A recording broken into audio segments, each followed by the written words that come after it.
আজ পর্যন্ত কোনোদিন মুসলমানদের উৎসব শবে বরাত একটা হিন্দু মসজিদে দেখার জন্য আসলো না, মুসলমানদের উৎসব শবে কদর একটা হিন্দু কোনোদিন চাওয়ার জন্য আসলো না, মুসলমানদের উৎসব রমজান মাসের রোজা একটা হিন্দু কোনোদিন তোমার সাথে সমাজ করার জন্য রাখলো না, একটা হিন্দু কোনোদিন তোমার ঈদের নামাজে আসলো না, একটা হিন্দু কোনোদিন তোমার সাথে জুমার নামাজে অংশগ্রহণ করলো না, তোমাকে দেখার জন্য পর্যন্ত আসলো না।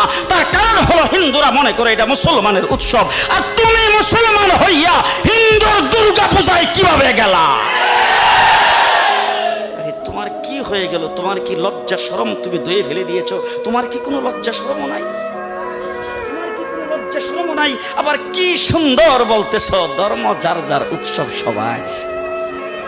হাই হাই হাই, ও মুসলমান যুবকেরা ভালো করে শোনো, ধর্ম যার যার উৎসব সবার, তাইলে বিয়া যার যার বউ তো সবার। জি, বিয়ে যার যার বউ সবার, পুষ্কুনি যার যার মাস সবার, গাছ যার যার ফল সবার, ক্ষেত যার যার ফসল সবার, দোকান যার যার মাল সবার। এখন ঘুমাইছে কি কথা বলেন না কেন? তাহলে আমার দোকানের মাল যদি আমার হয়, আমার ক্ষেতের ফসল যদি আমার হয়, আমার গাছের ফল যদি আমার হয়, আমার গাছের নারিকেল যদি আমার হয়, আমি বিয়ে করলে বউ যদি আমার হয়, মুসলমান আমার পুষ্কুনির মাস যদি আমার হয়, তাইলে ধর্ম যার উৎসব তার।